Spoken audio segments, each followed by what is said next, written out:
ዓለም ላይ በጣም ብዙ የሚጾሙ አሉ።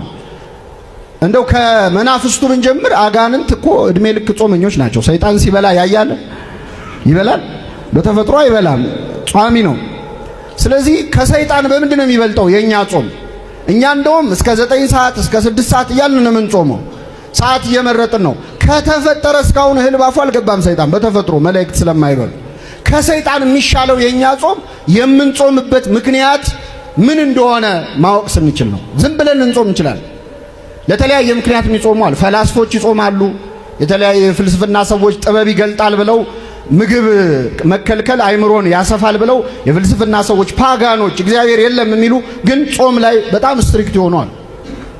አሁን በዘመናችን ደግሞ ስለ ጽድቅ ያልሆኑ አጽዋማት በጣም እየተስፋፉ ነው። በተለይ ቤተክርስቲያን ጾሙ ስትል የሚተርብ የነበረው ትውልድ አሁን ጾም በእንግሊዘኛ ሲመጣ እየተቀበለው ነው። ታውቃላችሁ ኢንተርሚተንት ፋስቲንግ ምናምን የሚባል መጥቷል። በነገራችን ላይ ፋስቲንግ ማለት ጾም ነው። እሺ ሲተረጎም ነው አይደለ? እና አንዳንዴ ከፈረንጅ ሲመጣ ደስ ይለናል። እና አንጀታቸው እህቶቻችን ይቅርታ አድርጉልኝ ለሰውነታቸው ማማር የሚጾሙ ሰዎች አሉ ይሉ ለተክለ ሰውነታቸው ትንሽ ሰውነት ለመቀነስ ግን ይሄ ስለ ጽድቅ የሚጾም ጾም ነው አይደለም። በተለያየ ምክንያት ሰው ሊጾም ይችላል። ቤተክርስቲያን ቀድማ ስትናገር የተተቸውን ያህል አሁን ስናስበው ለካ ጾም ጠቃሚ ነው ለሰው የተፈጠርነው ለካ ልንበላ ሳይሆን ልንጾም ነው የሚለው ሰው ስለገባው ወደ አዳማዊው ቅድስና ወደ ተፈጠርንበት ወደ ጥንተ ተፈጥሮ መመለስ ከፈለክ ጾም በጣም ቀላሉ መንገድ ነው። ጥበብን ይገልጣል። ጾም ጤነኛ ያደርጋል፣ ሰውነትን ያስተካክላል፣ ህሊናህን ያስተካክላል። ስለዚህ ዓለም ቀስ ቀስ እያለች በፊት የጾም የፍስግ የሚል አለ። እስቲ ይሄን ምግብ አትብሉ የሚል መጽሐፍ ቅዱስ ላይ ያሳየኝ እንዴ! መጽሐፍ ቅዱስ ገና ሲጀምር እኮ ይሄን አትብሉ በማለት ነው የሚጀምረው አይደል? ዕፀ በለስን ምን አትብሉ አትብሉ ከሚበላ መርጦ አለመብላትን በመናገር ነው መጽሐፍ ቅዱስ የሚጀምር። እና ትናንት እንዳልተተረብን አሁን ግን ቀስ እያለ ሰው አንዴ ቬጂቴሪያን እያለ አሁን ደግሞ ቪጋን ተብሎ የኛ የጾም ምግብ በደንብ እየመጣ ነው። ቀስ ቀስ እያሉ በእውነት ሁሉንም ወደኛ ለመምጣት ያብቃቸው። ሳይንስ ተፈላስፎ የመጨረሻ ሲደርስ ሃይማኖተኛ ነው የሚሆነው። ይሄን ማወቅ አለባችሁ። ሃይማኖት የሳይንስ አያት ነው፣ የፍልስፍና አባት ነው። ይሄ የታወቀ ነው። ሂስቶሪካሊ የትኛውም ዩኒቨርሲቲ ብንሄድ የመጀመሪያው ፋካልቲ ቲዮሎጂ ነው፣ ቀጥሎ ፊሎሶፊ ነው፣ ቀጥሎ ሳይንስ ነው። ሳይኮሎጂው ምኑ የመጣው ከዛ በኋላ።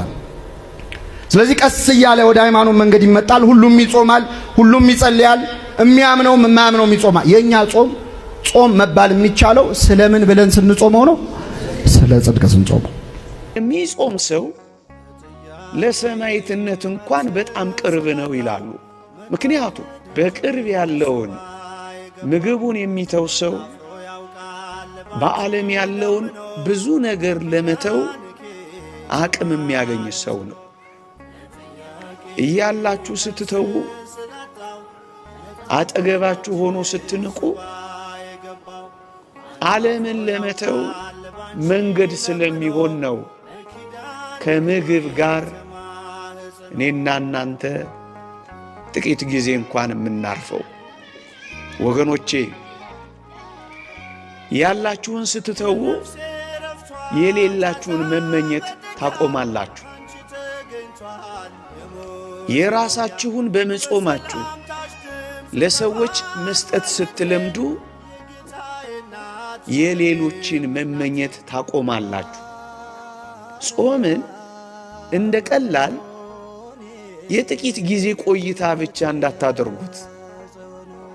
ይልቁንም ምግብን በተዋችሁ ቁጥር መመኘትን፣ ለምግብ መጓጓትን፣ ደግሞም መስገብገብን፣ ደግሞም ለቁሳዊ ነገር መተውን ቀስ በቀስ እየተለማመድን እንድንመጣ ነው የጾም ጥቅም ወገኖቼ። አሁን ጾም የሚጾም ሰው እንዴት ነው ስለ ማስቲካ የሚጠይቀው? ጾም የሚጾም ሰው እንዴት ነው ስለ አሳ ይበላል አይበላም ብሎ የሚጠይቀው? ጾም የሚጾም ሰው ዶሮ ስንት ሰዓት ነው የሚታረዱ ብሎ እንዴት ይጠይቃል? ለምን እንደሚጾም ካወቀው እንዴት ይጠይቃል? ይሄን ይኸውላችሁ የሥጋ ጾም ስለሆነ ምን ጾመው ጾሙ ሲያዝ ቅበላ ያጣለናል፣ ሲፈታ ፋሲካ ያጣለናል። ሰው አሁን ቅበላ ላይ እንደተረባረበው ልክ ሲፈታም እዛው ላይ ነው ከ55 ቀርቧል። ያው ነው አልተቀየረም።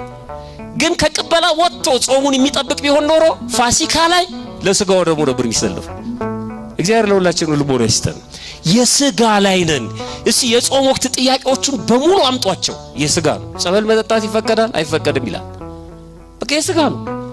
ያስቀደሰ ነው የሚጾመው ወይስ ያላስቀደሰ ይላል።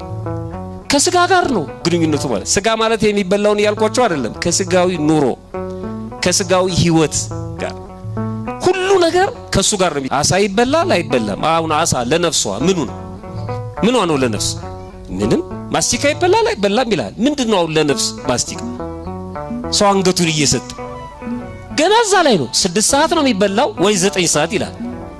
ደሞ ይመጣሉ። አሁን ትንሳኤ ሊቃረብ ሲል በዋዜማው ዶሮ 6 ሰዓት ነው የሚታረደው ይላል። ይውላ 50 ቀን ጾሞ ስለ ዶሮ ነው የሚጠይቀው። ጾሙ ሲፈት 6 ሰዓት ነው የሚታረደው ግን ይላል። ሁለት 6 ሰዓት ነው የሚታረደው። ምን አገባት ቤተክርስቲያን? ይሄ አይመለከታትም።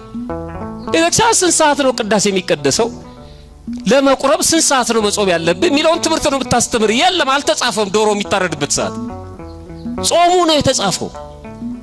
ዝም ብለው ነው የሚነግሯቸው አባቶች። 12 ሰዓት ካለፈ በኋላ ረደው አይቀድመ ረደው። እናንተ ክፎች ስለሆናችሁ ነው እንዳትጣሏቸው። የሚጾም ሰው እሱ መቼ ያስበዋል? ጾሞ ስጋው ደግሞ የሚቀበል ሰው ዶሮ እንዴት ያስባል? እንዳያስበው በፍጹም አያስበው። አንድ አባት ነበረ፣ ብቃት ደረጃ ላይ ደርሷል። ገዳም ውስጥ እየኖረ ነው እና ሁሉ ጊዜ የሚጠይቀው ጥያቄ አለ። ረዱን ነው የሚጠይቀው፣ የረዳቱ ሰዎች ግን ለምንድን የሚጣሉት ይላል። ገርሞት ሲጨቃጨቁ ሲጣሉ ምናምን ያያል። ሰው ሰማያዊ ርስት እያለው፣ ሰማያዊ ሀብት እያለው፣ ሰማያዊ ህይወት እያለው፣ ሰማያዊ አባት እያለው በምድር ውስጥ ባለ ነገር ቶሎ ሊሄድ ይላል እንጂ እንዴት ይጨቃጨቃል? በጣም ይገርመዋል። እንዴት ነው የሚጣሉት እንዴ? ስለ ጸብ ምንም አታውቅም ይለዋል ረዱ። ኧረ እኔ ምንም አላውቅም። ሰው እንዴት ነው የሚጣሉ? ቆይ አንድ ምሳሌ ላሳይ ይለዋል ሊያስረዳው። ይኸውልህ ሰው እንግዲህ ጸብ ሲጀመር አለው ረዱ እኮ ነው ስለ ጸብ ሊያስተምረው ይፈልጋል። መጽሐፉን አነሳና አሁን ይሄ መጽሐፍ የማን ነው አለው። የኔ ነው አለ ያባት። አዎ አሁን እኔ የኔ ነው ብዬ እከራከራለሁ ካንተ ጋር። መጽሐፉ እኮ የኔ ነው አለው። እኮ የኔ ነው እላለሁ እኔ አለ። እኔ የኔ ነው ስል አንተም የኔ ነው በላል። ከዛ የኔ ነው አለ ያባት። የኔ ነው አለ። የኔ ነው እያለ ይቀማዋል። የኔ ነው አልኩ ሲለው በቃ ውሰደው አለ። አያውቅም እሱ ሰው። በቃ ውሰደው እንዴ ያንተ እኮ ነው እኮ ውሰደው በቃ ለምን ትጮዋለህ? የሉም እነሱ እዚህ ዓለም ውስጥ የሉ።